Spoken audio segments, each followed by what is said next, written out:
vous parler spécialement de Russe, de Campbell et du coup d'hybride. On a passé notre temps à vous répéter que nous on parlait de Russe pur, de Campbell pur et pas de Russe d'animalerie. Voilà, en gros d'hybride d'animalerie. Donc aujourd'hui on va vous expliquer ce que c'est vraiment un hybride et surtout quelles sont les différences entre le Russe, le Campbell et l'hybride.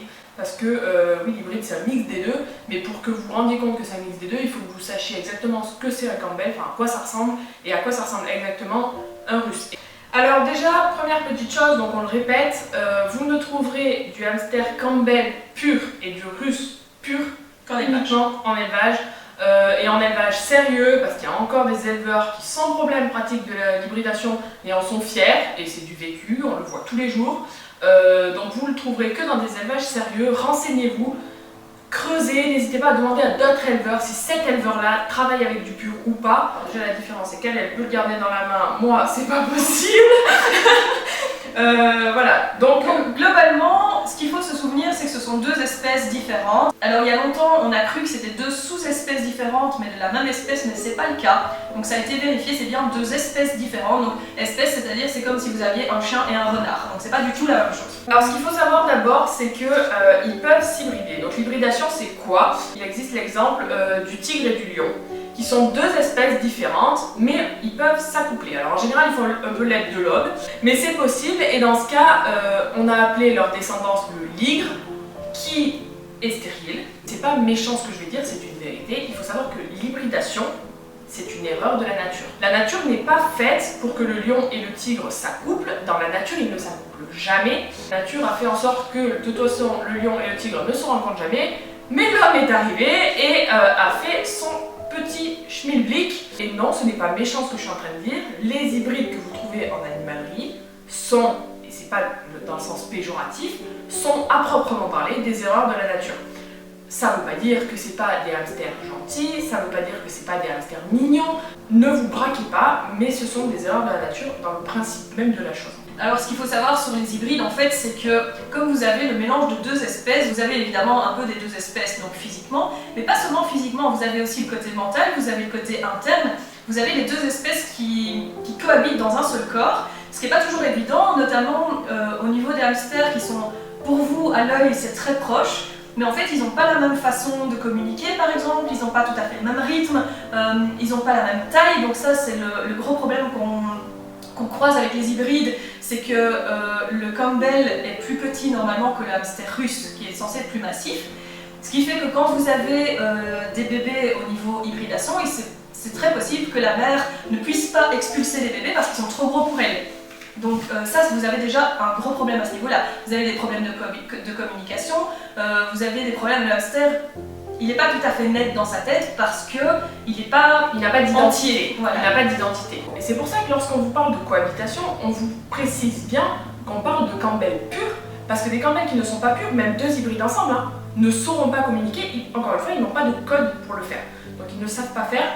Et des animaux, et même des humains qui ne communiquent pas, on le sait, ça finit toujours en bagarre, et ça finit par des morts, puisqu'ils ne savent pas régler leur conflit. Voilà, tout simplement. L'hybridation, c'est vraiment quelque chose à proscrire, c'est vraiment pas quelque chose qu'il faut aller chercher. Après, si vous en avez un parce que vous avez adopté en animalerie, voilà, vous le choyez, c'est votre animal de compagnie, pas de problème, mais c'est vraiment pas quelque chose qu'il faut mettre en avant, certainement pas reproduire, alors vraiment pas. Donc comme je vous le disais tout à l'heure, ça peut faire des problèmes physiques, ça fait des problèmes mentaux, et dans tous les cas, c'est pas quelque chose qu'il faut mettre en avant de toute façon. À titre d'exemple, des hybrides que l'on va continuer d'hybrider sur des générations et des générations, deviennent stériles, totalement stériles. Il y a d'autres problèmes à l'hybridation, c'est un gros morceau d'hybridation, on est désolé mais c'est important. Il n'y a pas de bon côté à l'hybridation et dans aucun sens. Par exemple, quand on hybride, c'est forcément du Campbell et du Russe. Vous le savez, le Campbell est sujet au diabète, et bien il n'y a pas de mystère lorsque vous hybridez, parce que l'hybride ça prend tout ce qu'il ne faut pas, vous n'aurez jamais les bons côtés. Donc lorsque vous hybridez un Russe et un Campbell, et bien votre hybride est sujet au diabète par définition. Donc tous les hamsters que vous trouvez aujourd'hui sur le Bon Coin, en association ou en animalerie, sont malheureusement sujets au diabète, il faut le savoir, donc dans ce cas vous partez directement sur une alimentation Campbell. Donc il faut savoir qu'au niveau de l'espérance de vie aussi, les hybrides ont quand même une espérance de vie réduite. Généralement ça tourne plus autour d'1 an. Alors évidemment il y a des exceptions. Ça vieillit plus vite. Voilà, ça vieillit plus vite. Encore une fois, on vous voit déjà venir. Oui, il y a des exceptions, on le sait. Heureusement. Heureusement qu'il y a des exceptions. Alors, niveau physique. Donc ça, c'est un russe, c'est un jeune, donc il n'est pas encore sa masse définitive. Et là, on a un Campbell. Alors, c'est Niveau couleur déjà, c'est le plus important. Il faut savoir que génétiquement, à peu près, parce que lui il a un marquage qui fait que le poil est plus foncé, mais normalement, génétiquement, cette couleur et cette couleur, c'est la même. Voilà. Alors déjà, ça vous montre bien qu'il y a un problème et que c'est pas le même. Hein. C'est la même, c'est du saphir ici et de l'opale ici, ça n'a pas le même nom, mais c'est quand même génétiquement la même chose. Génétiquement, c'est du bleu sur de l'agouti. Vous pouvez déjà remarquer une première chose flagrante, c'est que la mienne, c'est une fifi, hein, la mienne a des reflets, et c'est plus que des reflets, hein, ça fait carrément des taches, hein, très café sur le bord, très marron. En fait, les arcs, donc Ouais. les trois arcs caractéristiques à la fois des Campbell et des Russes, vous voyez que au niveau du Campbell, c'est vraiment crème marronné. Au niveau du Russe, c'est vraiment grisé. Bon, celui-ci est un peu plus foncé, mais on voit quand même que c'est gris. On va vous montrer des gros plans de toute façon. Chez le Russe, c'est gris-brun. Et alors, chez le Campbell, c'est vraiment très crème, beaucoup plus chaud en fait comme couleur. Donc pour rester un peu dans la couleur, tous les hamsters, donc Campbell, Russe et hybride, ont une ligne qui part du milieu de la tête à peu près jusqu'aux fesses. Voilà, jusqu'à la queue. Donc chez le Campbell, cette ligne, on fera des gros plans, mais je vous montre quand même ici, cette ligne est extrêmement fine. On la veut la plus fine possible parce que de toute manière, à l'état sauvage, elle est extrêmement fine. Alors que chez le Russe, et attention, quand je dis extrêmement fine, c'est du début à la fin. Hein. Il ne faut pas une grosse tache entre les oreilles, ça c'est un hybride. Hein. La ligne dorsale du Russe, elle s'étend vraiment entre les oreilles, sur le crâne. Et puis après, elle revient de manière régulière. Par contre, elle est quand même plus large sur le dos que chez le Campbell. Elle est vraiment large. Après, vous avez d'autres différences comme la queue. La queue chez le Campbell est bien plus apparente. En fait, Elle est un petit peu plus longue. Ouais, elle est un petit peu plus longue. Et ça fait vraiment petit plumeau, quoi. La queue. Chez le Russe, il arrive que certains Russes marchent et qu'on la voit même pas, ou quasiment pas. C'est ce qu'on recherche. On cherche à la voir quand même, mais quasiment pas. Ça, c'est des trucs que vous pouvez voir facilement. Si vous avez un hamster qui a la couleur d'un Russe, mais il a une queue longue comme ça, ne cherchez pas, hein, c'est qu'il y a du Campbell. Au niveau de la tête, quand vous regardez du dessus, la tête du Campbell, c'est un vrai triangle. C'est-à-dire que quand vous partez des oreilles jusqu'au nez, ça forme un vrai triangle. Vous n'avez pas un nez qui fait rond comme ça. Chez le Russe, c'est un ovale. voilà, lorsque vous regardez la tête du dessus, ça fait vraiment hop, un ovale comme ça, les oreilles, le nez et les oreilles. Donc vraiment, c'est flagrant. Si vous avez la chance un jour de voir un Russe d'élevage, n'hésitez pas à venir nous rencontrer lors des expos, vous aurez l'occasion d'en voir et il n'y a rien de mieux que de le voir en vrai. Si vous avez l'occasion d'en voir un jour en vrai, vous vous rendrez rapidement compte que vos Russes d'animalerie sont tous sauf des Russes. La première fois de ma vie que j'ai vu un Russe d'élevage, j'étais choquée et j'exagère pas du tout. J'étais extrêmement choquée. C'est très rond, parce que là encore c'est une des différences entre le Russe et le Campbell, c'est que le Campbell forme, un beau Campbell en tout cas, forme un 8 quand on regarde du dessus. Hein. Donc au niveau du corps, il est quand même plus marqué, il a des traits plus marqués. Il aurait la taille marquée Alors que chez nous. Le Russe, c'est vraiment une boule, c'est une patate, Voilà. c'est des patates. Lui il est jeune, donc il attend encore de prendre sa Ouais, mais il est déjà bien. Oui. Et donc du coup ça c'est une des différences. Et moi la première fois où j'ai vu un Russe d'élevage, j'étais vraiment choquée à quel point c'était une boule, mais vraiment, hein, prenez une boule de golf, c'est vraiment ça. Et cette tête qui était très massive, et ah ouais, c'était un ovale parfait. Franchement, c'était un ovale parfait, c'est assez impressionnant. Il faut le voir une fois dans sa vie. Les Campbell, c'est difficile de vous rendre compte puisque lorsque vous avez un hybride, il ressemble souvent très fort à un Russe. Sauf quand vous tombez sur des hybrides qui sont motels. Ouais, Voilà. les pandas, les fameux hamsters nains pandas. Avec les taches, etc. Là, il y a du... En tout cas, il ressemble fort à un Campbell parce que c'est un marquage Campbell. Ensuite, on a les yeux, on a les oreilles qui sont différents. Donc, à savoir que les yeux du Campbell sont vraiment ronds. Et alors, ils sont un tout petit peu exorbités, pas beaucoup, mais un tout petit peu. Alors que le Russe, les yeux font vraiment partie du crâne, donc ils ressortent pas du tout. Et ils sont vraiment en forme d'amande, donc on n'a vraiment pas du tout les mêmes yeux. Au niveau des oreilles, vous avez aussi une grosse différence. Le Russe va avoir des oreilles plus courtes et qu'il aura tendance... Alors, il a un pli aux oreilles, hein, quand même, mais il aura tendance à les avoir quand même fort devant. Le Campbell va avoir des oreilles plus longues et c'est assez paradoxal, mais pour le coup il aura plus une tête d'ours, vraiment, parce que quand il va dresser ses oreilles, du fait qu'elles sont plus longues, ça fait vraiment, voilà, ça fait vraiment nounours quand elles sont déployées. Mais ça, très honnêtement, pour un œil non averti, je pense pas que vous verriez la différence. C'est plus compliqué. C'est compliqué à voir. Alors encore une chose, quand le hamster marche et qu'on regarde au niveau du sol, il faut savoir que le Campbell, il est surélevé du sol. Donc il ne se traîne pas sur le sol, on voit vraiment les pattes arrière qui se soulèvent. Tandis que le russe, il traîne sur le sol, il est vraiment à ras du sol. Au niveau du pelage, le pelage du Campbell est plus long.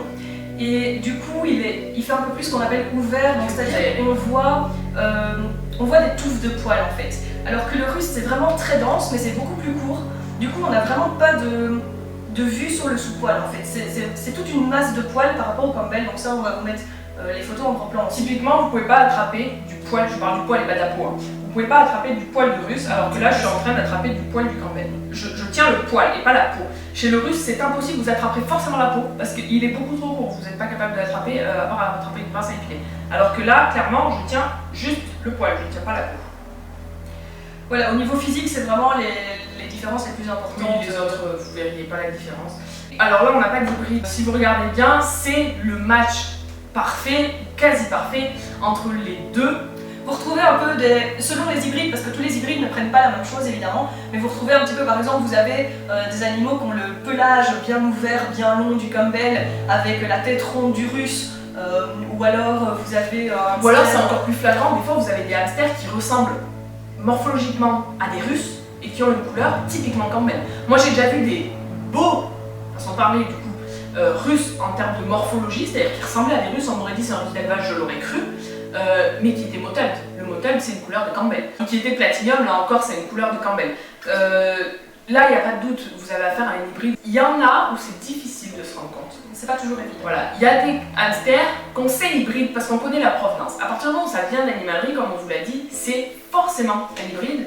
Mais lorsqu'on le regarde comme ça, ouais, il fait pas joli, Campbell, il fait pas joli russe, mais il fait russe. Parce que, après, à contrario, vous avez parfois, évidemment comme pour tout, si vous ne sélectionnez pas, vous avez du russe pur qui peut être moche entre guillemets au niveau du standard, mais donc qui peut faire un peu plus hybride. Donc c'est vraiment pas évident de dire la différence. Parfois ça saute aux yeux, parfois pas du tout. Je pense notamment aux éleveurs qui travaillent les russes mais à mutation hybride, donc c'est-à-dire tout ce qui est russe noir, bleu, etc., comme on en parlait au début de vidéo. C'est des couleurs où, à force de travailler, ils ont une morphologie qui se rapproche très fort du russe. Bon, ça dépend un peu des individus. Vous avez souvent quand même un petit détail qui chipote un petit peu, mais vous avez globalement une morphologie qui est très très proche du russe. Après, ça reste des lignées hybrides, mais elles sont quand même beaucoup plus rapprochées du russe. Donc c'est pas forcément évident. Non. Il y a qu'une chose qui est sûre, c'est que vraiment, aujourd'hui, si vous avez pris votre hamster russe en animalerie, non, c'est pas un russe, on le sait, même s'il ressemble en tout point à un russe d'élevage, non, vous avez juste de la chance, il a pris toutes les caractéristiques du russe, et encore, ce n'est pas possible, très honnêtement, je n'ai jamais vu ça de ma vie. Là encore, c'est pas péjoratif. C'est juste pour que vous soyez conscient qu'il faut adapter certaines choses, notamment l'alimentation, c'est très important. Il faut pas faire de généralité. Ne dites pas, moi j'ai eu un russe, il était comme ça. Non, vous n'avez jamais eu de russe. La première chose qu'on dit aux gens qui veulent se lancer en élevage de russe, la vraie question qu'on pose, c'est « As-tu déjà eu un russe d'élevage ?» Souvent on nous dit « Non, j'en ai eu d'animalerie. » Donc, tu n'as jamais eu de russe. Dans ce cas-là, commence d'abord par adopter des russes d'élevage et voir si tu aimes ça. Parce qu'un russe d'élevage et un russe d'animalerie, ça n'a strictement rien à voir. Vraiment, on ne démarre pas un élevage en disant oui, j'ai déjà eu du russe d'animalerie. Non, tu as eu de l'hybride. Voilà. C'est pas grave, on a tous eu, hein, et nous encore Aurélie, il n'y a pas si longtemps que ça, a fait un sauvetage, enfin adopté sur un sauvetage. Elle a eu un hybride, hein, même moi à la maison j'en ai déjà eu. Je l'ai toujours d'ailleurs. Tu l'as encore.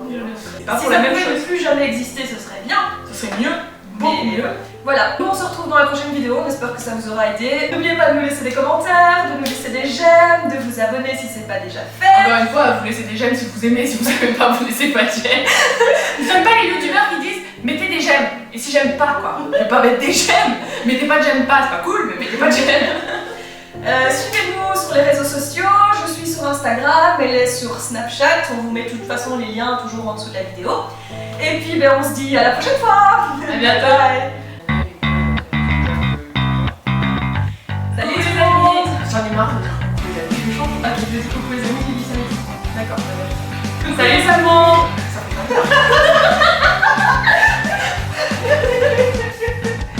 Yo.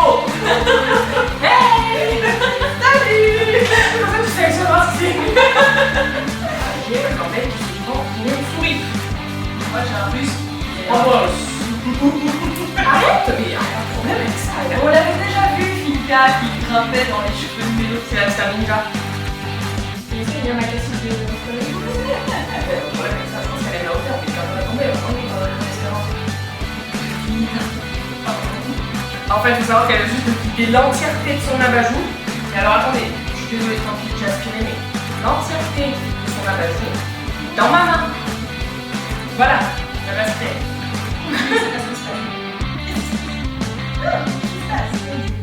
Bon, je disais. Non. Voilà une autre différence entre Russe et Campbell. Ça y est, au bout d'une heure, elle a un russe. Il est fatigué, j'ai un russe. Donc, au bout d'une heure de manipulation, votre Campbell devient russe.